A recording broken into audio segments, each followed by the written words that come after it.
গৌরী সীতানাথ প্রেমানন্দে একবার হরি হরি বল। নিতাই গৌরী সীতানাথ প্রেমানন্দে একবার হরি হরি বল।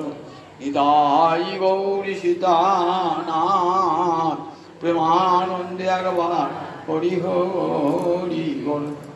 ও রাধা দামোদর জয় রাধা দামোদর, জয় রাধা দামোদর, জয় রাধা দামোদর, জয় রাধা দামোদর, জয় রাধা দামোদর। ভক্তবৃন্দের চরণে আমার কোটি কোটি দণ্ডবত প্রণিপাত। পূর্ণ কার্তিক মাস, ভগবান শ্রীহরির একান্ত প্রিয় মাস। বৈশাখ মাস, কার্তিক মাস এবং মাঘ মাস, এই তিনটি মাস ভগবানের অত্যন্ত প্রিয় মাস। এই মাসটির নাম হলো দামোদর মাস। মা যশোদা কৃষ্ণকে দধিভাণ্ড ভঙ্গ করার অপরাধে উদুখলে বন্ধন করেছিলেন। তাই উদুখল বন্ধন জয় রাধা দামোদর কীর্তন করি আমরা। যিনি ইচ্ছা করলে এক মুহূর্তে সৃষ্টি স্থিতি লয় করতে পারেন, একটা সামান্য দধিভাণ্ড ভাঙার অপরাধে মা যশোদা তাকে দণ্ড দান করেছেন। কৃষ্ণলীলার কত বড় মাধুরী একবার। এই কার্তিক মাসে নিয়ম করে সেবা তো করবেনই, সবচেয়ে বড় নিয়ম হলো ভক্ত সঙ্গে বসে হরিকথা আস্বাদন। শ্রীমৎ হরিকথা ভাগবত সংগত্যা, অর্থাৎ ভক্তগণের সঙ্গে বসে হরিকথা কান পেতে বসে বসে শুনুন। হরিকথার এমন একটা প্রভাব, যে কথা দুটি কান দিয়ে ঢুকে একবারে মরমে প্রবেশ করে দেয়, শুনতে শুনতে হৃদয় কৃষ্ণ প্রাপ্তির জন্য আকুল হয়ে ওঠে। সই কেবা শুনাইল ও শ্যামনাম, কানের ভিতর দিয়া মরমে বসিল গো, আকুল করিল মোর প্রাণ। কৃষ্ণ নামের এমন এক মহিমা, এমন শক্তি না, যদি একটু আদর করে কৃষ্ণ নাম শোনেন তাহলে মন প্রাণ আকুল করবে। মন প্রাণ যখন আকুল হয়, হৃদয় নির্মল হয়ে যায়। নট্ট ঠাকুর বললেন, গৌরাঙ্গের মধুর লীলা যাহারে কর্ণে প্রবেশিলাম, হৃদয় নির্মল হেল তার। হৃদয়কে নির্মল করবার জন্য যোগ, জ্ঞান, ধ্যান, তপস্যা কোনো কিছুর প্রয়োজন নাই। ভাগবতের আসরে এসে দুটো কান পেতে দেন, হৃদয় আপনা আপনি নির্মল হয়ে যাবে। কার কথা? নরোত্তম ঠাকুর, যিনি প্রেম ভক্তির মহারাজ। সেই নরোত্তম ঠাকুর, যিনি নিত্যানন্দের অবতার, বলেছেন গৌর হরির কথা কান পেতে শুনুন, হৃদয় নির্মল হয়ে যাবে। পূর্ণ কার্তিক মাস, হরিকথা দেখুন কোথায় সব জায়গায় তো হরিকথা হবে না। বিষয়ী ব্যক্তি বিষয়ের কথা ছাড়া থাকে না।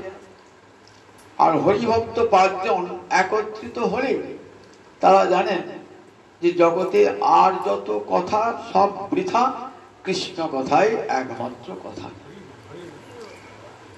অন্যা বাচ বিমুচ্যত, বেদ মাতা, বেদকে জননী বলা হয়েছে, যে বেদ সর্বশাস্ত্রের উৎসভূমি, সেই বেদ বলেন অন্যা বাচ বিমুচ্যত, অন্য কোনো কথা বলো না, ভগবান শ্রীহরির কথা কান পেতে বসে বসে শোনো।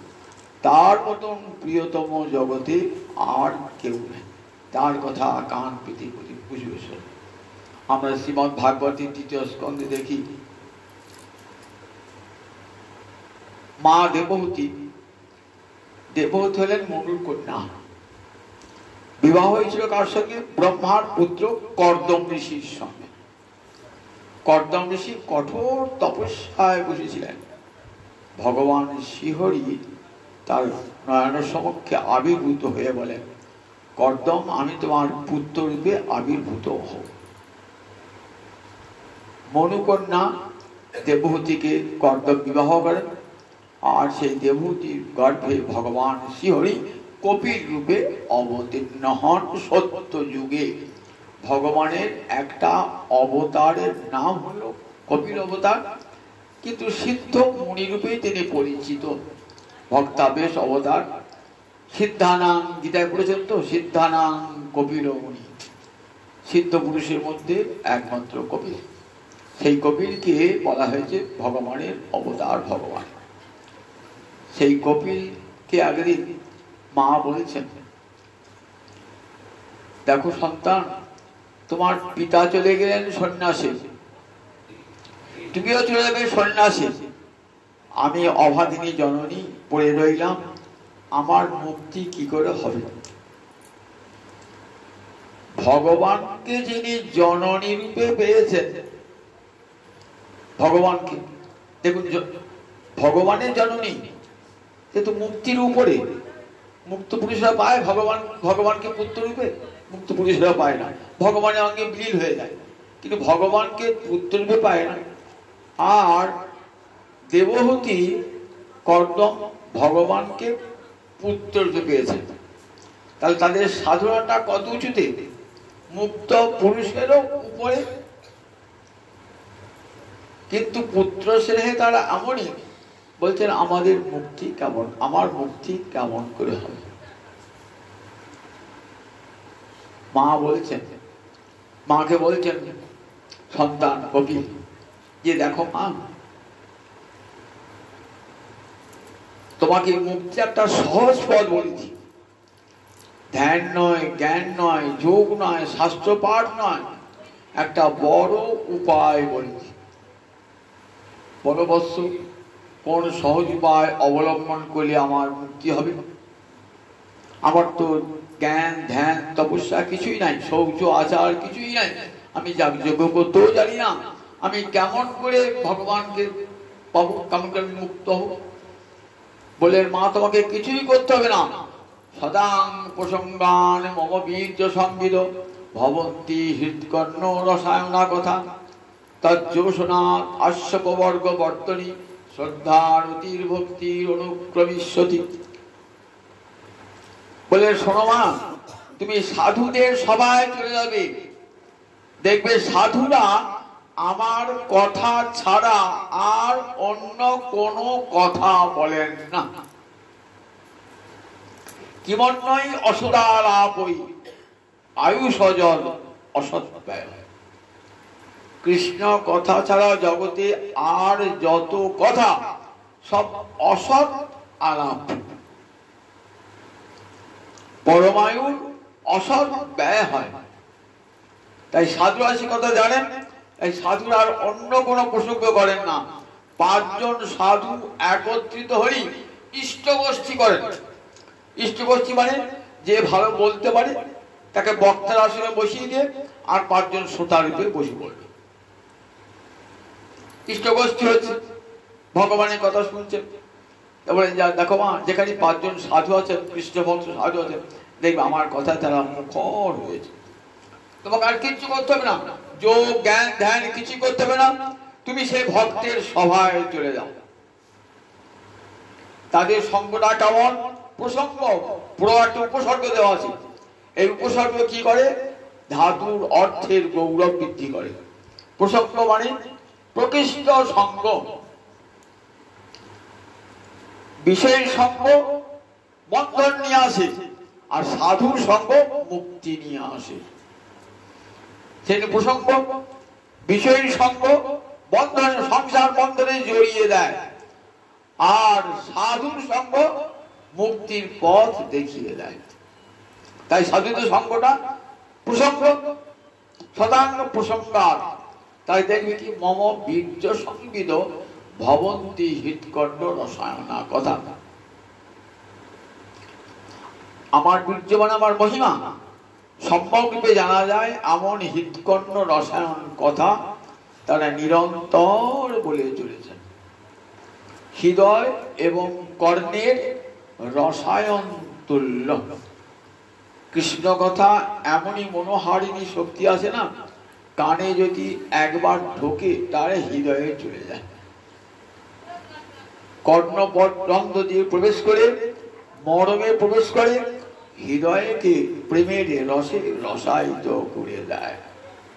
হৃৎকণ্ড রসায়ন না কথা বলে মা তোমাকে কিছু করতে হবে না, তজ্জস্বনাথ তুমি একবার বসে বসে সেই কথার সেবা করবে।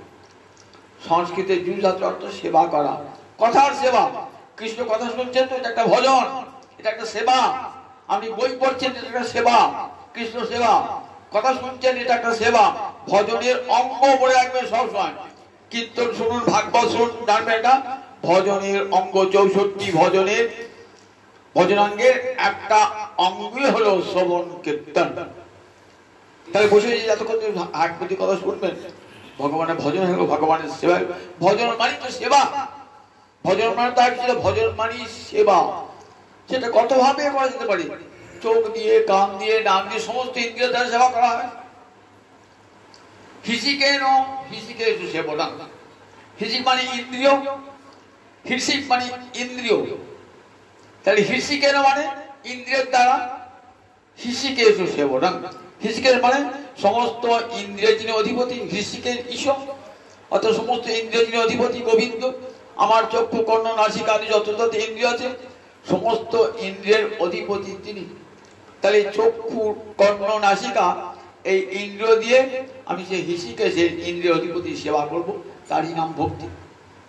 হিসিকেন হিসিকেশ সেবনং ভক্তি ইত্যুচ্যতে। এই নাম সেবা, এই নাম সেবা। বলে দেখো তুমি তার কথার সেবা করবে। তজ্জস্বনাথ কি হবে? আশু অপবর্গ বর্তনী। বললেন মা তুমি মুক্তির পথে যাত্রা করবে। মুক্তি মানে এখানে প্রেম ভক্তির পথে যাত্রা করবে। বর্তমানে পথ, এখানে অপবর্গ মানে প্রেম ভক্তি, অপবর্গ বর্তনী যাত্রা করবে। তাহলে কি কি লাগে? শ্রদ্ধা রতির ভক্তির অনুক্রমিষ্যতি। দেখবেন ভক্তি রসামৃত সিন্ধুতে কেমন করে ভক্তি প্রেমে পরিণত হয় তার একটা ক্রম দেওয়া আছে। আদৌ শ্রদ্ধা, প্রথমে কৃষ্ণ কথা, গুরু বাক্যের শ্রদ্ধা মানে দৃঢ় বিশ্বাস, তারপর সাধু সঙ্গ, সাধু সঙ্গতি গুরু পদাশ্রয়, তারপরে ভজন আরম্ভ হল, ভজনের ক্রিয়া। ভজন করতে করতে কত অনর্থ আসবে, সে অনর্থ সব দূর হবে, করতে করতে দূর হবে। তারপরে নিষ্ঠা আসে যাবে। কত বড় নিষ্ঠা বলুন দেখি? নিষ্ঠা জোর পূর্বক মনকে ভগবানে বসান। তারপরে রুচি, ভালো লাগবে, আর জোর করতে হচ্ছে না, আপনার রুচি। তারপরে কি হবে? রুচি পর আসক্তি, যার নাম করছেন তাকে ভালোবাসতে ইচ্ছা হবে, আসক্তি। তারপরে কি হবে? আসক্তি পর ভাব, অর্থাৎ প্রেমাঙ্কুর, প্রেমের অঙ্কুর। তারপরে প্রেম লাভ হয়ে যায়। এটাকে সাধুরা বলে না অপবর্গ পথ। শ্রদ্ধা রতির ভক্তির অনুক্রমী। অনুক্রম মানে একের পর এক যাবে, অত সময়ও লাগবে না, একবারই হয়ে যাবে। হরিকথা শুনতে শুনতে তোমাকে অতগুলি স্তর আর পার হতে হবে না, একবারে কৃষ্ণ প্রেম লাভ হয়ে যাবে। তাহলে হরিকথা শোনার কত বড় ফল দেখুন। হরিকথা শোনার সেই হরিদ্বারে ব্রহ্মকুণ্ডের তীরে সুখদেব আসন্ন মৃত্যু মহারাজ পরীক্ষিতকে শোনাচ্ছেন ভগবানের কত কত লীলা। শুনতে শুনতে তন্ময় হয়ে যাচ্ছেন মহারাজ পরীক্ষিত। শুধু তাই না, যিনি বক্তা তিনিও তন্ময় হয়ে যাচ্ছেন। বলতে বলতে কৃষ্ণ লীলা সাগরে ডুবে যাচ্ছেন সুখদেব। কথা বন্ধ করে দিচ্ছেন, অনেকক্ষণ চুপ করে থাকছেন। মহারাজ পরীক্ষিত ভাবছেন মনে হয় আমরা তো অনেকক্ষণ ধরে বসে আছি, আমাদের তো ক্ষুধা তৃষ্ণা আছে, সেই জন্য মনে হয় সুখদেব কথাটা বন্ধ করে দিলেন। সুখদেব তখন তার জ্ঞান নাই, তখন সমাধিমগ্ন, বাসুদেবে ভগবতী নিমগ্ন হৃদয় অপ্রবৃত। লীলা ধ্যান করছে আর বলছে, লীলা ধ্যান করছে আর বলছে। সেই জন্য ভাগবতী কথা এত দাম, কোন শাস্ত্রে এত দাম নাই। ভাগবত কথা লীলা দেখছেন আর বলছে, দেখছেন আর বলছে। বাসুদেবে ভগবতী নিমগ্ন হৃদয়, ভগবান শ্রী গোবিন্দে লীলাসাগর নিমগ্ন মানে ডুবে যাওয়া, ডুবে গিয়ে বলছে। তখন মহারাজ কি কেউ কাঁসর ঘন্টা বাজাচ্ছেন, হরিধ্বনি দিচ্ছেন, হরি বল হরি বল হরি বল বলছে, অঞ্জলি ধ্বনি দিচ্ছেন, কাঁসর ঘন্টা বাজাচ্ছেন, খোল করতাল বাজাচ্ছেন। অনেক পর ধীরে ধীরে ধীরে ধীরে আবার জোহাতকে বলছে, হে বুড়িবর, 7 দিনের মধ্যে 7টা মিনিট আমার চলে যায়, তাহলে আমার অনেক সময় চলে গেল। এই 7 দিন আমার পুঁজি মহামূল্যবান, এই 7 দিন আমার কাছে মহামূল্যবান। এই যেন 7টা মিনিটও যেন নষ্ট না হয়, এক মুহূর্ত থেবেন না। ভাবছেন আমরা ক্ষুধাতে যায় কাতর হয়েছি, আমাদের বিশ্রামের দরকার, আহার জলপানির দরকার।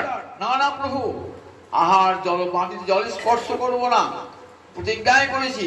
আমার ক্ষুধা নাই, তৃষ্ণা নাই, সব ক্ষুধা তৃষ্ণা দূর হয়ে গেছে, আমি প্রাণে ভরি হরি কথা। 7 দিন বসে বসে আমরা 1 ঘন্টা শুনতে পারি না, আর 7 দিন একাসনে বসে বসে কত যোগী জ্ঞানী ধ্যানী তপস্বী বেদ পাঠী আমাদের মতন বিষয়ী সব 7 দিন হরিদ্বারের ব্রহ্মকুণ্ডের তট আলোকিত করে বসে আছে, কেউ আসন ছাড়ছেন না। আমি এরপর কি বলবো, এরপর কি বলবো, এরপরে কি বলবো শুদ্ধ হবো না। সবার আকুল আগ্রহে ক্ষুধা তৃষ্ণা সব দূর হয়ে গেছে। বলছেন মহারাজ দেখো, যে গোবিন্দ অখিল গুরু নারায়ণ, তিনি আজ বৃন্দাবনের মাঠে কেমন খেলা করছেন। দেখো 5 বছর যখন বয়স হয়েছে না, তখন গোচারণ করতে যাবে। বলছেন আমরা তো বাবা, আমরা তো গোপালন আমাদের বৃত্তি, আমরা জাতিতে বৈশ্য, গোপালন করা। আমি বাছুর চড়াতে যাব। আগামীকাল গোপাষ্টমী, তো ওই অষ্টমী কার্তিক মাসের শুক্লপক্ষের অষ্টমী তিথিতে শ্রীকৃষ্ণ প্রথম গোচারণ শুরু করেন, যখন কৃষ্ণের 5 বছর বয়স, গোচারণ শুরু করেন। গোপাল বলছেন মায়ের কাছে মন্ত্র এসে গল্প নিয়ে এসে যা কিছু শাস্ত্রীয় গল্প করার দরকার করে দিয়েছেন, এবার গোচারণ যাবেন। বলছেন কি বলছেন, মাগো আজ আমি চড়াবো বাছুর, মাগো আজ আমি চড়াবো বাছুর, পড়াইয়া দেহ ধরা চূড়া। আর দেখো আমাকে ধরা চূড়া পড়িয়ে দাও, মন্ত্র পড়ি বাঁধো চূড়া, পড়াইও পড়াইয়া দেহ ধরা, আর চরণেতে পড়া হনুপুর, মাগো আজ আমি চড়াবো বাছুর। মায়ের আমার 34-65 বছরের ছেলে, তুই কেমন করে গরু চড়াতে যাবি? জানিস গরুদের স্বভাব কিরম জানিস তো? যতই ভালো করি না, সিংহে করে গুটিয়ে দেবে, লেজে করে চাট মারবি, পিছনে পা দিয়ে, তুই আমার দুধের ছেলে, কি করে যাবি? মা তুমি চিন্তা করো না। বলরাম এসে বলছেন চিন্তা করো না মা, আমি তো সঙ্গে রয়েছি, আমি তোমার গোপালকে ঠিক নিয়ে যাবো। গোপাল অসংখ্য বলেন 5 বছর বয়সে কি চড়াবে? বাছুর চড়াবে। বয়স্ক গোপ যারা তারা গাভী চড়াবে। আর মা যশোদা নির্দেশে না, গোপাল আমার ছোট শিশু, গোপাল বাছুর চড়াবে। কৃষ্ণ বৎসই অসংখ্যাতে, একটা দুটো নয়, হাজার হাজার বাছুর আর হাজার হাজার রাখাল ছেড়ে কৃষ্ণ বলরাম সঙ্গে আছে। কৃষ্ণ বলরাম যদি সঙ্গে আছে, তো একদিন অঘাসুর মোক্ষণ হবে, সেদিন আর বলরাম যান নাই, সেদিন আর বলরাম যান নাই। নাচতে নাচতে কৃষ্ণ কৃষ্ণ সখা গণকে যাচ্ছেন, দেখলেন একটা বিরাট পাহাড় খুলেছে। ওই দেখ একটা পাহাড়, পাহাড় তো নয়, ওটা একটা সাপ, হা মুখ করে আছে। ওটা অঘাসুর। ও এসেছে কৃষ্ণকে গ্রাস করবার জন্য, কংস পাঠিয়েছে। মুখখানা আছে একবারে, একটা ঠোঁট আছে উপরে আর একটা ঠোঁট আছে নিচে, বড় জিভটা বার করেছে। সখারা নাচতে নাচতে যাচ্ছে আর কৃষ্ণ পিছনে যাচ্ছে। কৃষ্ণের ইচ্ছা সখারা যেন না যায়। গোবিন্দ 5 বছরের শিশু হলো, সর্বজ্ঞতা শক্তি সব সময় তার সঙ্গে থাকে। 5 বছরের ছেলে তিনি বুঝতে পারছেন। যখন 6 দিনের শিশু তখন তো পুতলাকে বুঝলেন যে পুতনা মায়ের বেশি এসেছে, বাট আকাশ আকাশের ক্ষেত্রে বুঝলেন। তাই ইচ্ছা নয় যা, কিন্তু সকাল খেলতে খেলতে ঢুকে পড়েছে। কেন? আজ একটি অপূর্ব লীলা হবে বলি। গোবিন্দ আকাশের পেটে ঢুকে, আকাশের পেটে ঢুকে এমন ভাবে গলা আটকিয়েছেন না, আকাশুর তার শ্বাস প্রশ্বাস দিতে পারছেন না। তার ব্রহ্মরন্ধ্র ফেটে প্রাণ বার হয়ে গেল। এবার ওই আত্মজ্যোতিটা অপেক্ষা করছে। ব্রহ্মা দেখছেন, ইন্দ্র দেখছেন, বরুণ দেখছেন, সবাই দেখছেন। ব্রহ্মা মনে মনে ভাবছেন, কৃষ্ণ যেই বেরিয়ে এলো অঘাসুরের পেট থেকে, দেখছেন ওই অঘাসুরের আত্মজ্যোতিটা ওই কালো ছেলেটা, 5 বছরের ছেলেটার পায়ে মিলিয়ে গেল। অবাক হচ্ছে, তাহলে এটা কি ভগবান হবে নাকি? আমি তো ক্ষীর সমুদ্রের তীরে গিয়ে ভগবানকে আসবার জন্য প্রার্থনা জানিয়ে এসেছিলাম, তারপরে ভগবান যে কোথায় কখন আবির্ভূত হয়েছেন তা তো জানি না। তাহলে এটা কি আমার আনা ভগবান হবে নাকি? কি করে হবে? ও তো গরু চড়াচ্ছে, রাখাল দিয়ে এঁটো খাচ্ছে, হাতে পাঁচন, বাঁশি বাজাচ্ছে, ও কি আবার ভগবান হয় নাকি? ব্রহ্মার মনে একটা সন্দেহ দেখা দিল, এটি কে বটে? কৃষ্ণ অঘাসুরের পেট থেকে বার হয়ে এলো, সখাগণকে বার করে নিয়ে এলো, তার অমৃতময় দৃষ্টি দিয়া সখাগণের প্রাণ ফিরিয়ে দিল। এইবার অনেকটা বেলা হয়েছে, সখাগণকে বলছে চল এইবার তো খেয়ে দিয়ে গায়ে একটু বল করে নি, চল। এক একজন সখা, কেউ এনেছেন ছানা, কেউ এনেছেন ননি, কেউ এনেছেন মাখন, কেউ এনেছেন অন্ন, কেউ এনেছেন দই, কেউ এনেছেন পিলি ফলের আচার। এক একজনা এক এক রকম সর নিয়ে এসেছে। সেদিন কিন্তু বলরাম সঙ্গে আসেন নাই। কেন বলরাম সঙ্গে আসেন নাই? বলরামের জন্মদিন ছিল, জন্মতিথি ছিল। জন্মতিথিতে কিছু মাঙ্গলিক কর্ম থাকে তো করতে হয়, তো তাই মা আসতে দেন নাই। গর্গাচার্য এসে জন্মতিথি যে শাস্ত্রীয় কর্মাদি করবেন বলে রেখে দিয়েছেন। তাই সেদিনের কথা জানেন না বলরাম। কৃষ্ণ এসেছেন সখগণের সঙ্গে, তখন অনেকটা সূর্যর একটা মাথার উপরে। বলছেন সখগণ চল আমরা যার যার খাবার আছে খুলে খাই, চল। একটু কোথা খাবো? জায়গা খুঁজছেন, বনভোজন করবে না, গিয়ে চড়ুই ভাজি করবে, কোথায় জায়গাটা খুঁজছে। খুঁজতে খুঁজতে যমুনার একটা সুন্দর ফুলি দেখছি, খুব সুন্দর, বাড়িগুলো কেমন সুন্দর হবে সমান হয়ে রয়েছে, পাশে পদ্ম ফুল ফুটেছে, ভ্রমরে গুনগুন করছে, কোকিলের কুহু ডাক হচ্ছে, খুব সুন্দর পরিবেশ, আর মৃদুমন্দ বাতাস প্রবাহিত হচ্ছে। চল এইখানে আমরা খেতে বসবো, চল। অহতি পুলিনং ব্রহ্মং বয়স্যা। শোন সখগণ, খুব সুন্দর রমণীয় পুলিন ভূমি, এইখানে আমরা আজ খাবো, চল। কিন্তু খাবার তো কোনো পাত্রকে আনেন নাই, খেতে গেলে তো পাত্র লাগবে। খাবার এনেছে সব শিখে ভরি, কিন্তু খাবার জন্য পাত্র চাইতো, থালা গ্লাস বাটি চাইতো, চাইতো থাকার বাটি। বড় বড় পাতা নিয়ে এসে, বড় বড় ফুলের পাপড়ি, বড় বড় পাথরের ঢেলা নিয়ে এসে, গাছের ছাল নিয়ে এসে, সেখানে যার যা বাড়ি খাবার আহার করেছে। কেমন করে খাচ্ছেন? সুখদেব ধ্যানে দর্শন করছেন। মাঝখানে বসেছে কৃষ্ণ, আর চারিপাশে সখাগণ। কৃষ্ণস্য বিশ্ব পুরুরাজি মণ্ডলে ফুল্লদিশ অভ্যাননা ফুল্লদিশ অর্ভকা অর্ভকামানের শিশুরা ফুল্ল দৃশ্য, খুব আনন্দ, সবাই কৃষ্ণের পানে চেয়ে আছে, সবারই মুখটা কৃষ্ণের দিকে, আবার কৃষ্ণের মুখটাও সবার দিকে। গোল করে বসেছেন তো, গোল করে বসে কি হবে, কেমন করে বসেছেন, বসাটা একটু সুন্দর কায়দা আছে।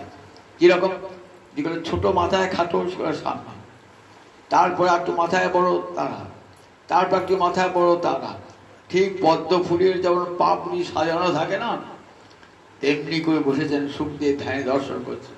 দর্শন করে কি বলছেন, যেন নীল কমলে ফুটেছে নীল যমুনার তীরে, যেন নীল কমল ফুটেছে রে নীল যমুনার কূলে, যেন নীল কমল ফুটেছে রে, যাই রে শোভার বালাই যাই রে।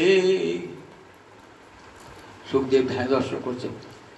পদ্মের মাঝখানে থেকে কিঞ্জল আর চারিপাশে পাপড়ি থাকে, মাঝখানে কৃষ্ণ বসে আছে। কৃষ্ণস্য বিশ্ব পুরো আজীবনটলে অভ্যাটনা। আচ্ছা, সুখদেব কথা বলতে বলতে পাগল হয়ে গেলেন নাকি? গোল করে যদি বসি তাহলে আমার সামনে যারা, তাদের মুখটা আমার দিকে, আমার কাছে যারা তারা থাকবে, কিন্তু আমার পিছনে যারা বসেছে, ডানে যারা বসেছে, বাঁয়ে যারা বসেছে, তাদের দিকে আমার মুখটা থাকবে কেমন করে, কেমন করে থাকবে? সবাই তো শুনছেন কান খাড়া করে। সুখদেব একই বলছেন, কৃষ্ণ সবার দিকে মুখ করে খাচ্ছেন। কি করে সবার দিকে মুখ হয়? গোল করে বসে পারে, যার পিছনের দিকে আছে মুখ হয় কৃষ্ণের, ডান দিকে বাড়বে, যার সামনে বসে মুখটা কে থাকবে? বিশ্বাসপতি ভাগবতীর টিকা করছেন, বলছে তত্ত্বে কোনো ত্রুটি নাই। তত্ত্বে কি বলা জানো, সর্বত পাণি পাদক তৎ সর্বতক শিশির। গীতা পড়েছেন আমরা, সর্বত পাণি পাদক, ভগবানের সর্বত্র হাত আছে, যদি কেউ দেয়, পাদক সর্বত্র চরণ যদি কেউ প্রণাম করে, সর্বতক সকল দিকে তাকিয়ে থাকতে হবে, কে কি করছে, সব জায়গায় মাথা রয়েছে, আবার মুখম সব দিক দিয়ে মুখ রয়েছে, ভগবানের সব দিক দিয়ে মুখ, বিশ্বত মুখ।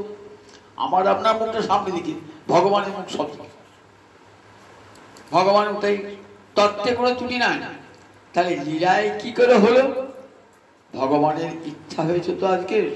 কি ইচ্ছা হচ্ছে? যোগমায়ার সঙ্গে সঙ্গে লীলা শক্তি সব বিরোধ ভঞ্জন করে দিচ্ছেন। বলে দেখো, কৃষ্ণের ইন্দ্রিয় বলে কেমন, সকলেন্দ্রিয় বৃত্তিমন্ত্রী। আমার যেমন হাতটা কাজ ছাড়া কিছু করতে পারে না, গ্রহণ ছাড়া কিছু করতে পারে না, কিন্তু গোবিন্দের হাতটা কথা বলতে পারে, গোবিন্দের হাতটা দেখতে পারে, গোবিন্দের হাতটা শুনতে পারে, কারণ সমস্ত ইন্দ্রিয়ের শক্তি একটা ইন্দ্রিয় আছে। তাই তিনি যাই করল, সব দিকেই তার মুখ বেরিয়ে আসছে। সকালে দেখছেন যোগমায়ের আমার লীলা কৌশল, সবাই দেখছেন। আর গোবিন্দ ইচ্ছা করেছেন তো, কাজ গোবিন্দের পিছন দিকেও যেন মুখ, কানের দিকেও যেন মুখ, এ কানের দিকেও যেন মুখ, নাকের দিকেও মুখ, মাথার দিকেও মুখ, পিঠের দিকেও মুখ, সর্বত্র সকালে দেখছেন। কি সকালে বুঝতে পারছেন না যে গোবিন্দ এতগুলো মুখ বার হয়ে, তা বুঝতো সকালে সে সারগোপাল, কিন্তু তার দেখছি ভগবান তার মুখখানা এমনি যোগমায়া লীলা কৌশলী দেখছেন, সব দিকে ভগবানের মুখখানা। কত আনন্দ করে খেলা হচ্ছে। সবাই যা এনেছে বাড়িতে, কেউ দই মাখা অন্যের গাছ এনেছেন, পিলু ফলের আচার এনেছেন, কৃষ্ণ বসেছেন মাঝখানে, হাসি হাসি নিজে খাচ্ছেন, অপেক্ষা খাওয়াচ্ছে। কিরকম সুখদেব ধ্যানে রূপ দর্শন করছেন। বললেন দেখো, বিপ্রল বেনু জঠর পথে পেট কোচের বাসিটা গোজা আছে, বিপ্রল বেনু পেট কোচে, গরু জলে বেঁচে তো পেট কোচের বাসিটা গোজা আছে। আর কক্ষে কি আছে, সিংহ আর বেত্র। সিংহ মানে মোষের সিং, গরুর সিং, সিং গরুকে সিংহা বাজায়, আর গরুগুলো বুঝতে পারে কোথায় গোপাল আছে। সিংহ আর বেত্র কোথায়, বগলে পড়া আছে। আর পাঁচনখানা সিংহ বেত্র, বেত্র না পাঁচন বগলে আছে। আর বাঁ হাতে দই মাখা অন্যের গ্রাস। মসৃণ কবলং বামে পানো মসৃণ কবলং, বাম হাতের তালুতে দই মাখা অন্যের গ্রাস। কি করছেন? নিজে খাচ্ছেন, আবার সখাগণকে খাওয়াচ্ছেন। সব শিখ এখনই করে দেখছেন কার কি এনেছেন, কার হাত কে বাজে। কখনো সীতামের মুখে গুঁজে দিচ্ছেন, কখনো সুদামের মুখে গুঁজে দিচ্ছেন, কখনো মধুমঙ্গলের মুখে গুঁজে দিচ্ছেন। এমনি করে হাসি হাসি সবাই নিজে নিজেও খাচ্ছেন, অপূর্ব খাচ্ছেন। অপূর্ব লীলা দর্শন করছেন, ভগবানের সেই ভোজন লীলা দর্শন হচ্ছে। দেখছেন যজ্ঞভূপ বালকেরই দেবরাজ ইন্দ্র বরুণ দেখছেন যে দেখো যাজ্ঞিক ব্রাহ্মণেরা যুগ যুগ ধরে থাকছেন ভগবানকে, আহুতি দিচ্ছেন ভগবানকে। কোনদিন কেউ দেখেছেন গোবিন্দ সে আহুতি গ্রহণ করছে? আজ দেখো ব্রজের মাঠেতে ভগবান ওই দেখো কৃষ্ণ সখাগণে এটো খাচ্ছে, আবার খাওয়াচ্ছে। কি অপূর্ব লীলা! দেখো যজ্ঞভূপ যিনি যজ্ঞের আহুতি গ্রহণ করেন, আর বাল্য খেলায় কেমন মাতোয়ারা হয়ে গেছে। যোগী তুমি এমন ভাগ্য করেছো, জ্ঞানী তুমি এমন ভাগ্য করেছো, ওই যাজ্ঞিক ব্রাহ্মণ তুমি যজ্ঞ করো প্রতিদিন, এমন ভাগ্য পেরেছো কোনদিন দেখেছো? আজ দেখো গোয়ালাদের হাতে কেমন ভগবান খাচ্ছেন, আমার খাওয়াচ্ছেন কেমন। দেখো যজ্ঞভূপ বালকে ব্রহ্মা দর্শন করছে, এইটু খাচ্ছে রাখাল বালক, আবার গোয়ালাদের এইটু খাচ্ছে। এই কি আমার আনা ভগবান হবে নাকি? আনা ভগবান কি? একটু পরীক্ষা করে দেখা যায় আমার আনা ভগবান বটে কিনা। একবার পরীক্ষা হয়েছে। কি পরীক্ষা হয়েছে? একবার পরীক্ষা দিলেন। কি দিলেন? যে ওই অঘাসুরের আত্মাটা কৃষ্ণের চরণে এসে মিশে গেল। তাতেও বিশ্বাস হলো না। আবার সে দেখছে অদ্বৈত বহুজন বারবার গৌর হরিকে পরীক্ষা করে দেখছেন আমার আনা ঠাকুর বটে কিনা। রামাইকে পাঠিয়েছেন, যাও রামাই নিয়ে এসো ওই অদ্বৈত আচার্যকে। অদ্বৈত আমার আনা ঠাকুর নদিয়া আসবে এমন তো কথা নাই। আমি জানি না, আমাকে আনতে পারে, তুমি চলো প্রভু। বেশ, আমি লুকিয়ে থাকবো, যদি আমাকে খুঁজে বার করতে পারে তবে যাবো আমার আনা ঠাকুর। এসে কোথায় লুকিয়েছেন বন্ধুকে? নন্দন আচার্যের ঘরে লুকিয়ে আছে। বলছে যা নন্দন আচার্যের ঘরে লুকিয়ে আছে, ঠিকই জায়গা। এইবার একটা পরীক্ষা হলো।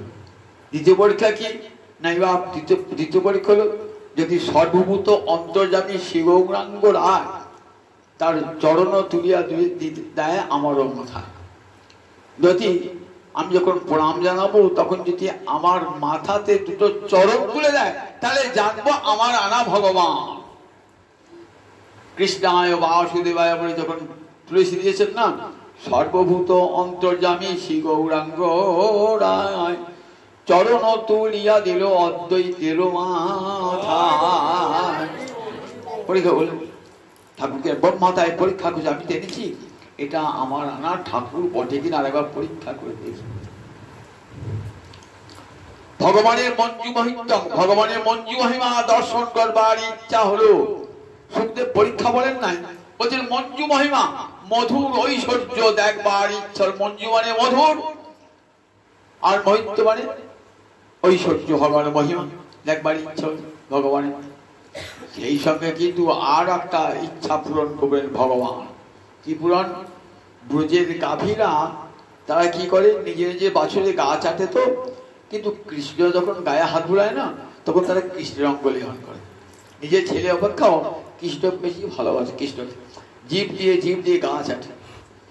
মনে মনে ভাবছে কৃষ্ণ যদি আমাদের সব বাছুর হতো তাহলে কি আনন্দ হতো। আবার ব্রজের শ্রীরাম সুদাম এদের মা মনে কি মনে করে যে আমাদের যশোদার ছেলেকে আমার খুব ভালো লাগে, তো নিজের ছেলের চেয়েও ভালো লাগে। মনে মনে কি ভাবে, যদি কৃষ্ণ আমাদের সন্তান হতো তাহলে কি ভালো হতো। আমাদের যদি কৃষ্ণ আমাদের সন্তান হতো, নিজের ছেলে রয়েছে তথাপি কৃষ্ণের প্রতি এত আকর্ষণ। তাই মুদক করত কস্য মাতৃনাঞ্চ। ক মানে ব্রহ্মা, ব্রহ্মার আনন্দ দান, ব্রহ্মাকে আনন্দ দান করবার জন্য, আবার ব্রজের মায়েদের আনন্দ করবার জন্য ভগবান আজ অপূর্ব লীলা করবেন। অপূর্ব লীলা ব্রহ্মা ভাবছেন দেখি আর পরীক্ষা দেখি এটা আমার ঠাকুর বটে কিনা। বাছুরগুলো তো সঙ্গে ছিল, খেতে বসে তো বাছুরগুলো কি করছেন, বাছুরগুলোকে ছেড়ে দিলেন, যা তোরা ঘাস খাগা।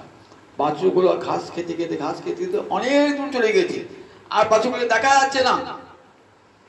সকাল উদ্বিগ্ন হয়েছে, খাওয়া ফেলি, এই তোরা খাওয়া ফেলে যাবি না, আমি নিয়ে আসছি, তোরা নিশ্চিন্তে খা, আমি বাছুর খুঁজে আনছি। কৃষ্ণ বাছুর খোঁজ বাজারে গেলেন, অনেক দূর গেলেন, শিঙা বাজালেন, ভালো করে শিঙা বাজাতে জানেন না, বড়রা ভালো শিঙা বাজাতে পারে, শিঙা বাজাতে পারে না, তাও বাজালেন। কই কোথায় শ্যামলী, কোথায় ধবনী, কোথায় অমলা, কোথায় শ্যামলা, কেউ তো সারা দিচ্ছে।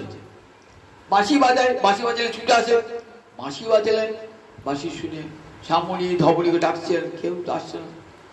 অনেক খুঁজতে খুঁজতে অনেক দূর গেলেন, কোথাও হদিশ পেলেন না, কোথাও দেখলেন যে সকালগুলোকে দেখতে পেলেন না, হ্যাঁ বাছুরগুলোকে দেখতে পেলেন না। ফিরে আসছেন হতাশ হয়ে যখন ফিরে এসেছেন না, এসে দেখছেন যেখানে বনভোজন হচ্ছিল সকালগুলোকে নিয়ে, সকালে কেউ নেই, সীতামো নাই, সুদামো নাই, মধুমঙ্গল নাই, কেউ নাই। আবার এখানে যে খাওয়া দাওয়া হচ্ছে তার পাতা টাতা কিচ্ছু নেই, কোনো খাবারের চিহ্ন নাই। কোথায় গেল সব, কোথায় গেল? ঘুরছে এদিক সেদিক ঘুরছেন, বাছুরও গেল, বালকও গেল, খুঁজে খুঁজে ঘুরছে। গোবিন্দ সব জানেন, খুঁজছেন কেন না, খুঁজলে লীলা হবে না। ছেলে লুকিয়েছে, মা বলছে মা আমাকে খোঁজে, মা জানেন ছেলে কপাটের আড়ালে লুকিয়েছে, সঙ্গে সঙ্গে ধরবেন কি, মা একটু খোঁজাখুঁজি করবেন, খুঁজতে খুঁজতে এই এদিক ওদিক ঘুরবেন, ছেলেকে আনন্দান করবে, একটু ঘুরবে এদিক ওদিক ওদিক ঘুরবে, দেখি ঘুরছে, মাকে জানা লেগেছে, কই দেখতে পাচ্ছি না, কই দেখতে পাচ্ছি না, ঘুরতে ঘুরতে গিয়ে অনেক করবেন, ছেলে চিন্তা আনন্দান করবো। গোবিন্দের তাই ইচ্ছা, ভক্ত বাঞ্ছা পূর্ণ করতে হবে, তো ভক্তানাং বিনোদার্থং করমি বিবিধা ক্রিয়া, ভক্ত যাতে আনন্দ পাবে। বড় রূপে ভগবান কি করছেন, হিরণ্যাক্ষ দানবের সঙ্গে যুদ্ধ করছে, যেন পেয়ে উঠছেন না, কখনো হেরে হেরে যাচ্ছেন, কখনো পেয়ে উঠছেন না। ভগবান পারেন না এক মুহূর্তে সমস্ত দানবকে শেষ করতে পারেন, তুমি হেরে যাও ভাবলে কেন? ওই যে হিরণ্যকশিপু তোমার ভক্ত, বৈকুণ্ঠের জয় বিজয়, ওরাই দুজনা হিরণ্যাক্ষ হিরণ্যকশিপু এসছে, ওদিকে আনন্দদান করতে হবে, তো তবেই তো খেলার মজা। ঠিক তেমনি ভগবান কি করছে, খুঁজে বেড়াচ্ছেন, যেন খুঁজে বেড়াচ্ছেন, মনে মনে ভাবছেন বেলা যে পড়ে এলো, এই যখন যাবো তখন সুদামের মা আমাকে জিজ্ঞাসা করবে আমার সুদাম কোথায় গেল, সুদাম কোথায় গেল, আমি কি বলবো। আবার ভাবছেন গাভীগুলো চিৎকার করে হাম্পা করে, বাছুরগুলো কোথায় গেল, মনে মনে ভাবছেন। ভগবান চিন্তা করছে তাহলে এই কাজটা করলো কে, বাছুরগুলো হদিশ পাচ্ছি না, আবার বাছুর আমার বালকগুলো হদিশ পাচ্ছি না, কে করলো? দেখুন সঙ্গে সঙ্গে সর্বকতা শক্তি এসে হাজির, জানো দিয়ে ভগবান কে নিয়েছে, সহসা বিধিকৃত, বিধি মানে ব্রহ্মা, এ কাজ ব্রহ্মারই কাজ, সহসা অবজগামহি। সুখদেব মহারাজ সর্ববিধিকৃত, এটা ব্রহ্মা ঠাকুরের কাজ। ও তুমি আমাকে পরীক্ষা করছো না, বেশ তোমাকেও আমার মহিমা দেখাবো, সেই সঙ্গে আজ আমার ব্রজের মায়েদের বাঞ্ছা পূর্ণ করব, সুদামের মায়ের বাঞ্ছা পূর্ণ করব, আর আমার গাভীদের বাঞ্ছাও পূর্ণ করব। ভগবান তখন কি করলেন, একটা বালক বাছুর নাই তো, তখন কি বললেন ভগবান নিজেই, উভয় উভয় নিজেকে কি করলেন, বালক বাছুর হলেন, আবার এক ধরবে কৃষ্ণ থাকলেন, উভয় স্বরূপ হলেন, এক স্বরূপে থাকলেন কৃষ্ণ, আর এক স্বরূপে সব বালক বাছুর হলেন। সুখদেবজি মহারাজ শাস্ত্রে শুনেছ তো, বেদ কি বলেছে, বিষ্ণুময়ং ইদং জগৎ, এই জগতে যা দেখবে সব বিষ্ণু, সব গোবিন্দ, তা সেরকম চোখে দেখো নাই, আজ ব্রজের মাঠে দেখো সব বাছুর, আজ কে হয়েছে কৃষ্ণ, আর সব বাছুর, আর যত বালক সব কৃষ্ণ, গলার দড়া সেটাও কৃষ্ণ, সিংহ, বেত্র, বেণু সব কৃষ্ণ। দেখো বিষ্ণুময়ং ইদং জগৎ বাক্য কেমন সার্থক, দেখো সর্বং খল্লিদং ব্রহ্ম, বেদ বাক্য কেমন সার্থক, দেখো ব্রজের মাঠে। আর একা কৃষ্ণ সব হয়েছে। তিনি বালক হয়েছেন, তিনি বাছুর হয়েছেন, তিনি বেত্র, সিংহ, বেণু, বিষাণ, দড়ি, রজ্জু সব তিনি হয়েছেন। এমনি করে একটা বছর লীলা চলছে। ব্রহ্মা কি করেছেন?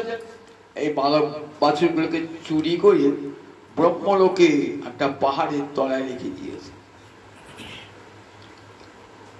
ব্রহ্মলোকে রেখে দিয়েছেন। ব্রহ্মা ঠাকুর বলছেন এইবার জব্দ করেছি, এইবার এসে আমার কাছে বলতে হবে যে আমার বাছুর বালক ফিরিয়ে দাও। দেখি না একবার আমার নানা ঠাকুর বটে কিনা, ঠিক দেখি না। এমনি করে যাচ্ছি, প্রতিদিন যাওয়া আসা করে ব্রহ্মা। এমনি করে ভাবলে এবার তার 5-6 দিন বাকি আছে, একবার গিয়ে দেখি। আর তো বালক বাছুর নাই, কি করছে কৃষ্ণ একা দেখি। গিয়ে দেখছেন ওমা যতগুলো বালক বাছুর সবই তো রয়েছে, সবই তো বালক বাছুর রয়েছে।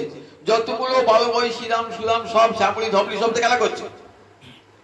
তাহলে তাহলে পরে আমার উঠে চলে এসছে, উঠে চলে এসছে। কে দেখে না শুয়ে আছে, আমি তাদেরকে মায়ের নিদ্রায় তাদেরকে শয়ন করে শুয়ে আছে। আবার এলে তাহলে কি আমি আসছি তখন ছুটে আসছে কেন? একবার যাচ্ছেন ব্রহ্মলোকে আর একবার আসেন বৃন্দাবনে, একবার ব্রহ্মলোক একবার ঘুরতে ঘুরতে আসেন। মঞ্জু মহিমা ভগবানের দর্শন করছেন ব্রহ্মা। যোগমায়া সব লীলা, যোগমায়া কাত্তায়নী লীলাপত্য বিকাশে কেমন লীলাটি করছেন দেখুন। আচ্ছা ব্রহ্মার এত বড় স্পর্ধা কি করে হলো যে তিনি বৃন্দাবনে প্রবেশ করলেন? ব্রহ্মা যত বড়ই হন ব্রজবাসীর কাছে তিনি অনেক ছোট, সুতরাং বৃন্দাবনে প্রবেশের অধিকার তো তার নাই। আবার কৃষ্ণের বালক বাছুর, তার সবচেয়ে কৃষ্ণেরই অঙ্গ বিশেষ, কৃষ্ণ তো সব বালক বাছুর হয়েছে, সেগুলি হরণ করবার দিকে কি করে হলো? বলেন যোগমায়ার নির্দেশে এসেছেন ব্রহ্মাকে নিয়ে এসেছেন। আর বালক বাছুরগুলো কেউ কিন্তু আসল বালক বাছুর নয়, যোগমায়া একদল বালক বাছুর সৃষ্টি করেছেন, নকল বালক বাছুর। সেই বালক বাছুর গুলোকে লুকিয়ে রেখে দিয়েছে। আর আসল বালক বাছুরগুলিকে কি করেছেন? যোগমায়া লীলার আবরণে ঢেকে রেখে দিয়েছে। আর একদল বালক বাছুর কৃষ্ণ হয়েছে। তাহলে 3 দল বালক বাছুর। একদল বালক বাছুর আসলটিকে যোগমায়া লীলার আবরণে ঢেকে রেখে দিয়েছেন, আর নকল গুলিকে দিয়েছেন কোথায়? ব্রহ্মা রেখে দিয়েছেন। আর কৃষ্ণ একদল বালক বাছুর হয়েছে। এমনি করে লীলা চলছে 1 বছর ধরে। সুখদেবকে জিজ্ঞাসা করেছিলেন মহারাজ পরীক্ষিত যে কৃষ্ণের 5 বছর বয়সের যে লীলা, 6 বছর বয়সে গিয়ে সখারা বলছেন জানো মা আজ কৃষ্ণ আর অগাসুরকে বধ করছে। এটা কি করে হয়? 1 বছর আগেকার ঘটনা। 1 বছর পরে 1431 সালের 1 বৈশাখ ধরুন অগাসুর বধ হলো তো, আর আপনি 1432 সালে বলছেন 1 বৈশাখ বলছে আজকে বধ হলো। এটা কি করে হয়? 1 বছর অতিক্রান্ত হয়ে গেছে তো। এই প্রশ্নের উত্তর দিয়ে থেকে ব্রহ্মলীলা বলছেন এমনি 1 বছর দেব পরিমাণে, একটা মনুষ্য পরিমাণে 1 বছর কেটে গেছে। দেব পরিমাণে সামান্য কাল কেটে গেছে। একদিন গিয়ে দেখছে বলরাম, সিদ্ধ বলরাম যান নাই, বলরাম দেখছেন একটা অদ্ভুত দৃশ্য। গোবর্ধন পাহাড়ের উপরে বড় বড় গাভীগুলো চড়ছে আর নিচে বাছুরগুলো চড়ছে। ওই গাভীগুলো কিন্তু আমার নতুন বাছুর হয়েছে। গাভীগুলো ছুটে আসছে পুরনো বাছুরগুলো দেখে। বলরাম বাবা, যে গাভীদের তো নতুন বাছুরের উপরে আকর্ষণ থাকে, আবার সব সন্তান হয়েছে, পুরনো বাছুর ছুটে আসছে দেখা মত ছুটে আসছে কেন? আর গোপেরা ভাবছে ছেলেগুলোকে আর সাহায্য করবো।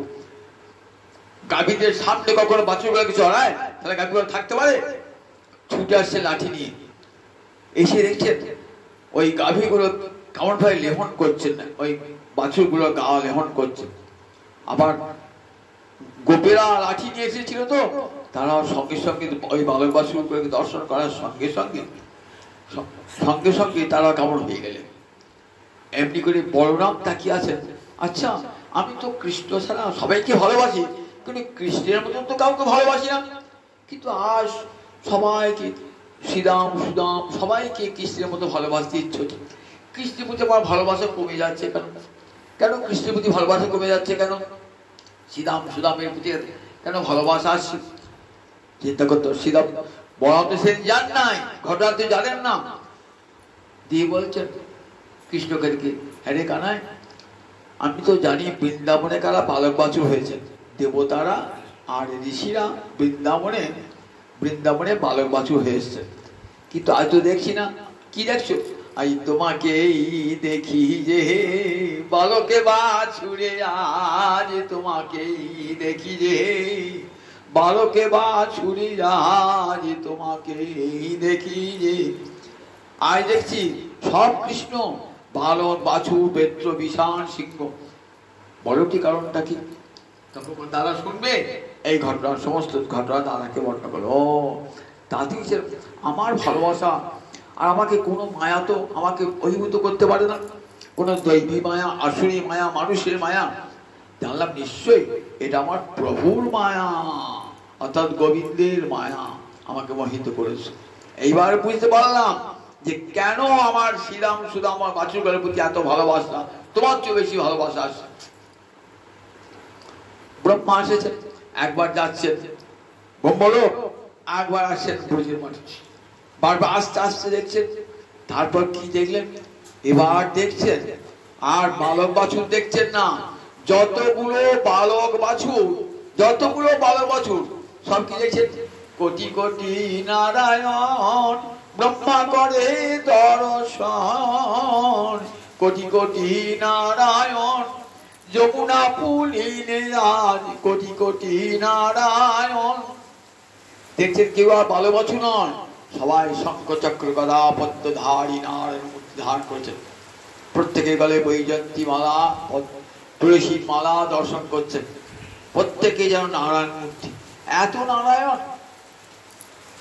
এদিকে ব্রহ্মা শাস্তি পেয়েছেন কিরকম? ব্রহ্মা যখন ফিরে গিয়েছেন না, তখন অন্য একজন ব্রহ্মা তার সিংহাসনে বসে গিয়েছে। তখন দাঁড়িয়ে বলছেন, তুমি কে? আমাকে চেনো না? আমি তো ব্রহ্মা। কোথায় তুমি ব্রহ্মা? ওই দেখো সিংহাসনে বসে আছে ব্রহ্মা। ব্রহ্মা তখন ভাবছেন আমার চাকরি গেল, অন্য ব্রহ্মা এসে বসে পড়েছে। ভগবান দেখাচ্ছেন, দেখো আমি তো মতন কোটি কোটি ব্রহ্মাকে সৃষ্টি করতে পারি।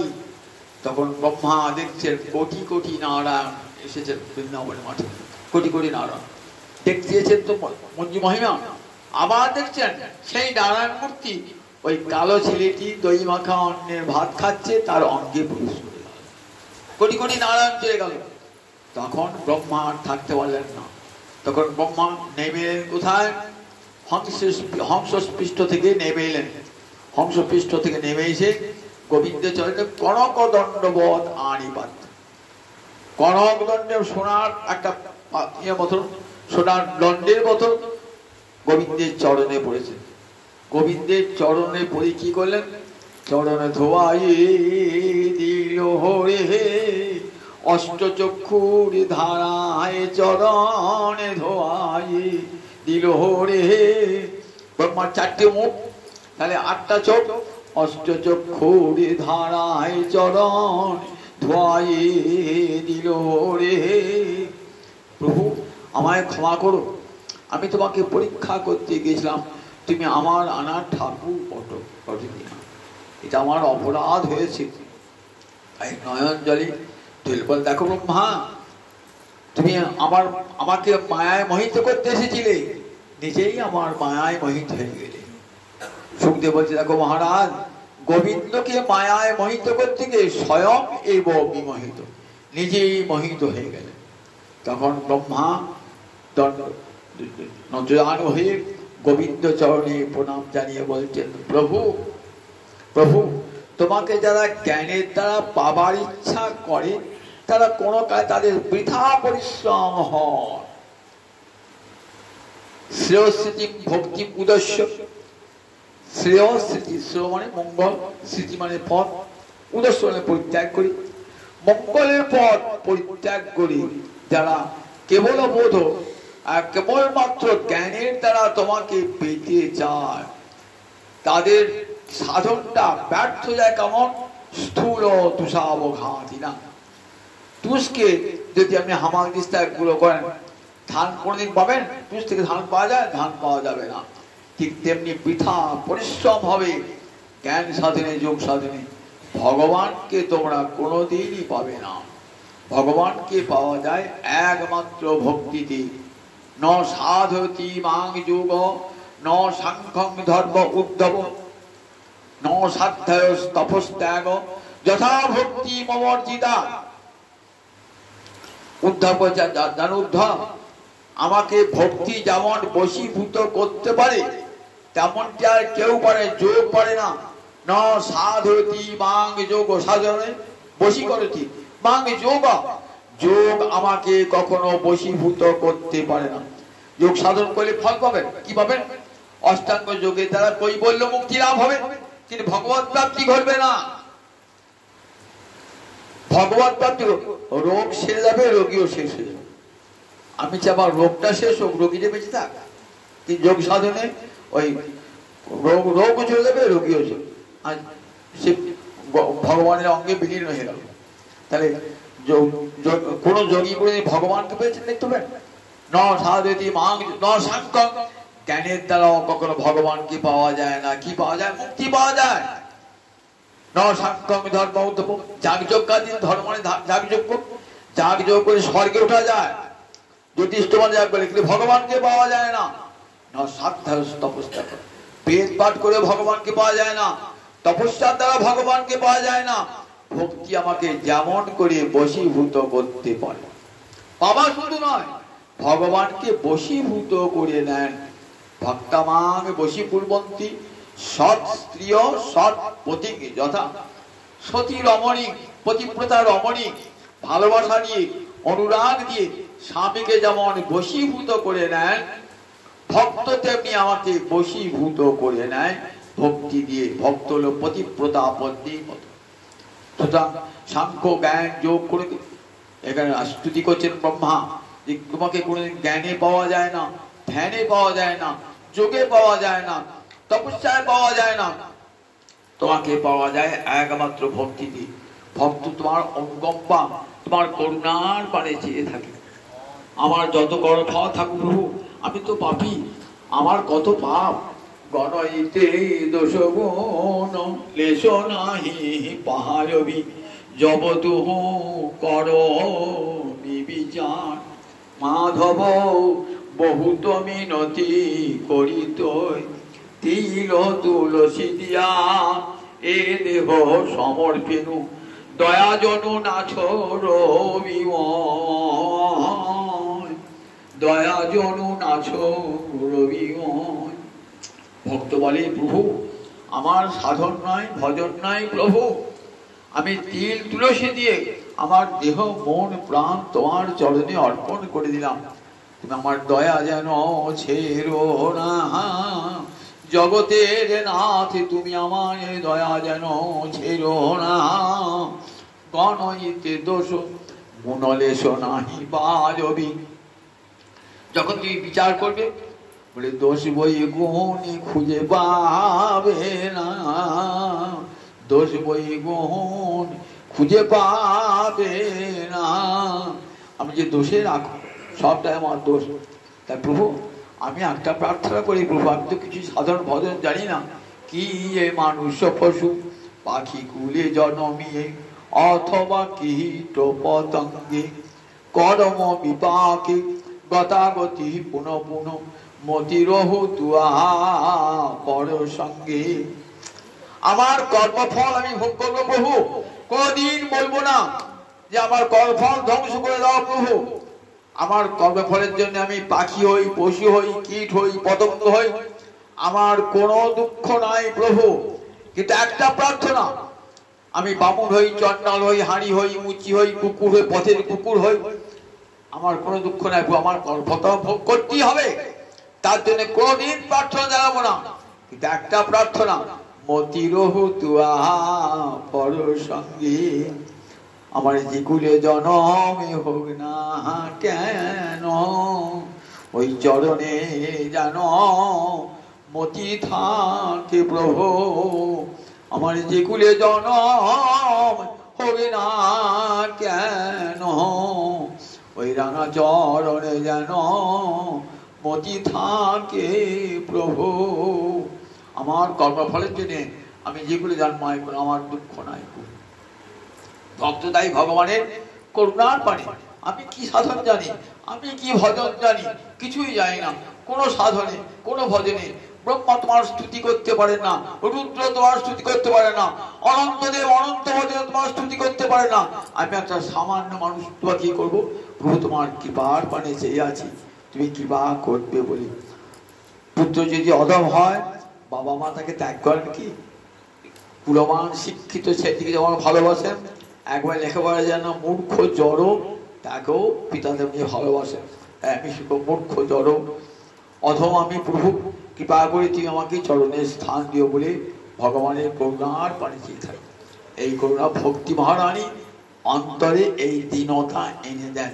জ্ঞানীর থাকে না দীনতা, যোগীর থাকে না দীনতা, ভক্তের থাকে দীনতা। ভক্ত সবসময় বলে আমি তোমার দাস প্রভু, আমি তোমার চরণের দাস, আমি দাস। এই ভক্তি কার দান বলুন দেখি? এই ভক্তি আমার মহাপ্রভুর দান। কত বড় মূল্যবান! যে ভক্তিতে ভগবান বশীভূত হয়ে যান। যে জ্ঞান ধ্যান যোগী তপস্বী, যে জ্ঞানী ধ্যানী যোগী তপস্বী ভগবানকে বশীভূত করতে পারেন না, আর ভক্তি ভগবানকে বশীভূত করে দেন। সেই ভক্তি আমার মহাপ্রভুর করুণার দান। গৌর হরি নিতাই চাঁদ জগৎ জীবের দ্বারে দ্বারে দিলেন সেই হরিনাম মহামন্ত্র, যা হরিভক্তি হৃদয়ের। কিছুই করতে হবে না, বসে বসে হরে কৃষ্ণ কৃষ্ণ কৃষ্ণ হরে হরে, হরে রাম রাম রাম হরে হরে। এই মহানাম কীর্তন করো। যদি খঞ্জনি না থাকে হাতে তালি দিয়ে করো, যদি জায়গা না থাকে গাছতলায় বসে বসে করো, ছাঁচতলায় বসে বসে করো, নদীর তীরে বসে বসে করো। এই সেবা করলে কি হবে বলে দেখো, এই যে হরিনাম সংকীর্তনকে মুক্তির পথ প্রশস্ত করে দেবে। আমার নিতাই চান জগৎ জীবের দ্বারে সহজ সাধন। সবচেয়ে বলে ভক্তির মতন এত সুন্দর উপায় আর জগতে কেউ নাই। চণ্ডালে প্রতিটি জীবের ঘরে ঘরে যাইয়া হরিনামে মহামন্ত্র দিচ্ছেন বিলাইয়া। যারে দেখি তারে কহে দন্তে দিন ধরি, আমারে কি নিয়ালো একবারে বলো গৌরী হরি। তোদের হাতে ধরি পায়ে পড়ি, একবার বলে রে গৌর হরি। তোদের হাতে ধরি পায়ে ধরি, একবার বলে রে গৌর হরি। কোন ভগবান এমনি করে হাতে পায়ে ধরেছিল জীবের? কতখানি বড় দেখি ভগবানের কোনো অবতার আমরা দেখি না। আমার গৌর হরি নিতাই চান, কিন্তু আমাদের মতি হলো না, সেই গৌর নিতাইকে ভালোবাসি না। সেই গৌর হরি নিতাই চান তিনি ভক্তিদাতা প্রেমদাতা। হেন অবতারে যাহারে রতি না জন্মিল, লোচন বলে সেই পাপী এলো আর গেল। গৌর এমন সুন্দর মানব জন্ম পেলাম, একবার হা গৌর বললাম না, হা নিতাই বললাম না, আসা যাওয়া সার হলো রে। এমন সাধের মানব জন্মে পেয়ে আমার আসা যাওয়া সার হলো রে। একবার হরি বললাম না রে, আমার আসা যাওয়া সার হলো রে। তাই বললাম মানব জন্ম বৃথা ব্যয় হতে না। আবার কোন মানুষ অবুকেরা যাই না, পরজন্মে কোথায় গিয়ে জন্মাবো তাও জানি না। কুকুর হবো না বিড়াল হবো তাও জানি না, চণ্ডাল হবো না কি হবো তাও জানি না। যখন ধরুন মানব জন্ম পেয়েছি সার্থক। সুযোগ বারবার আসে না, একবার সুযোগ গোবিন্দ দিয়েছেন মানব দেহ। এই মানব দেহ কৃষ্ণ ভজনে, কৃষ্ণ নাম সংকীর্তনে, ভাগবত শ্রবণে, সাধু সঙ্গে, তীর্থ ভ্রমণে জীবনটা অতিবাহিত করে গোবিন্দ সেবায় আত্মনিয়োগ করবো। জয় নিতাই জয় নিতাই।